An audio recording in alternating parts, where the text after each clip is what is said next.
presence, the now, refers to our eternity. We can never think of it, represent it, because we are it.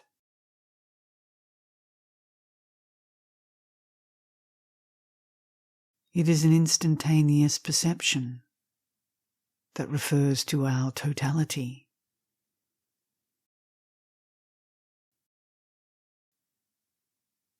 Every step undertaken to find it is going away from it.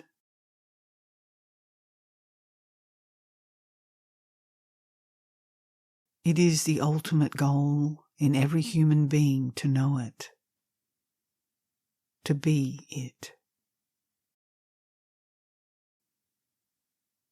That is everlasting peace and joy.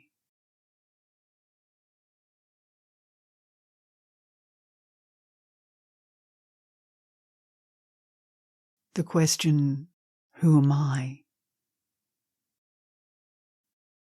The inquiry to come to know our real nature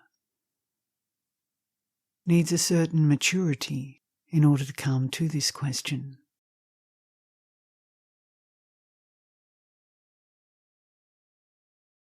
By maturity, I mean that you know in a certain way already what you are not.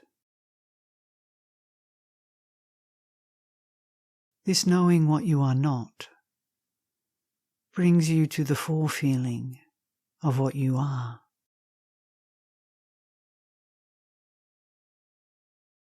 The moment you know what you are not, you are free from all directions, and you are brought back to the starting point, which means, who am I?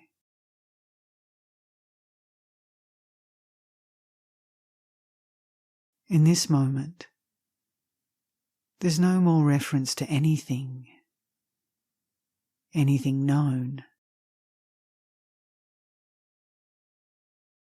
And then I would say, you are taken by reality.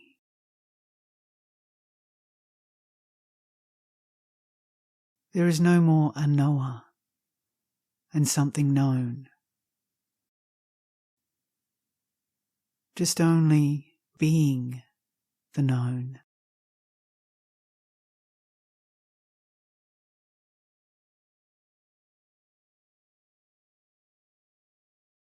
When you ask the question, who am I? You don't know the answer. So automatically you find yourself in a state of not knowing.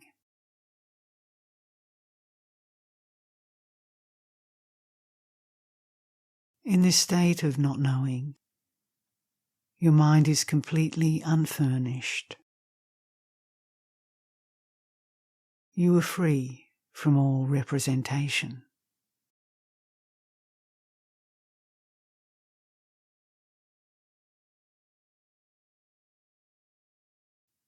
It is only in this state of not knowing, in this openness of not knowing,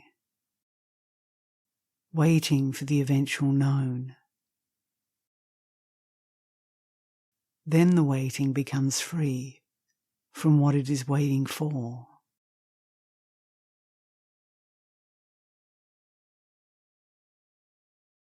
So in this waiting, without waiting, there is the living answer.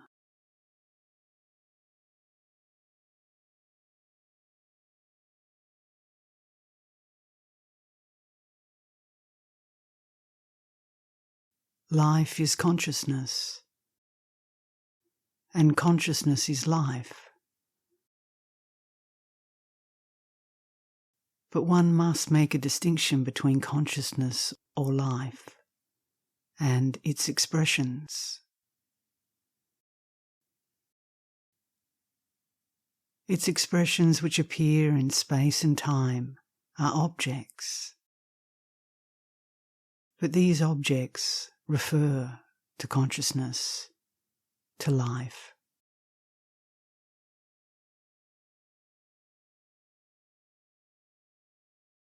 As long as you have not understood life or consciousness, these expressions are still recognized as objects. But once you understand life, that you are that, you are the life, then these objects are no longer considered as objects.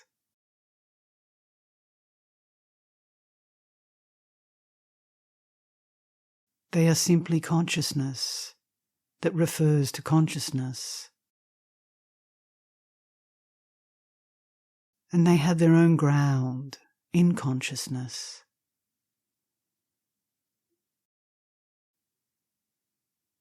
That is a very important moment. Otherwise, there's only relationship from object to object, which means conflict.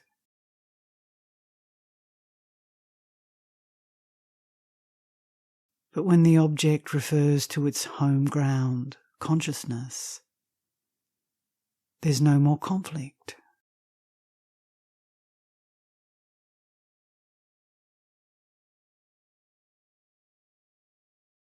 Life, consciousness, we can never objectify it.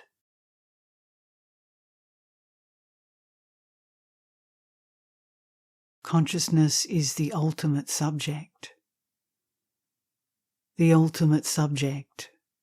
of all objects.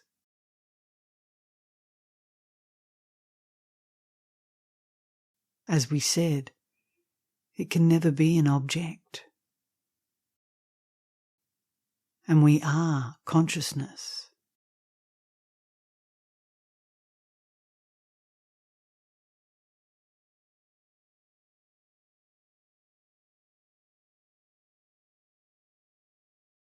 You ask, what does it mean to be enlightened?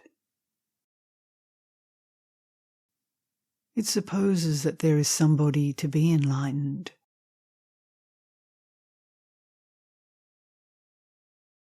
As long as you take yourself for a somebody, you live in darkness.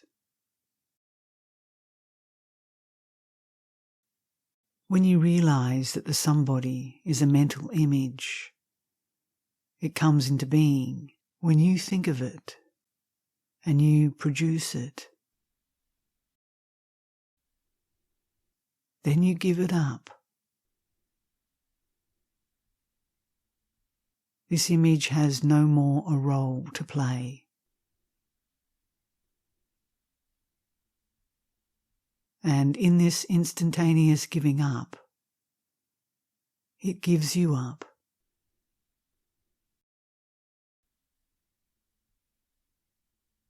It produces, I would say, a great laughing.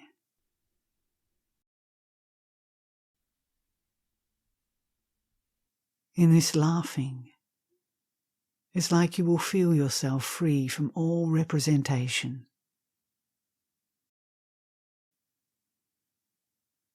You function in daily life, and all functions refer to you, to consciousness.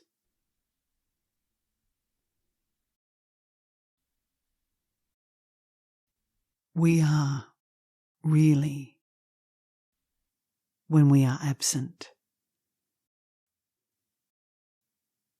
We are the absence of ourself.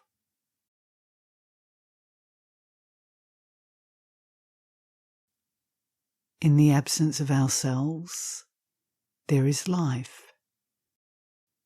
There's consciousness.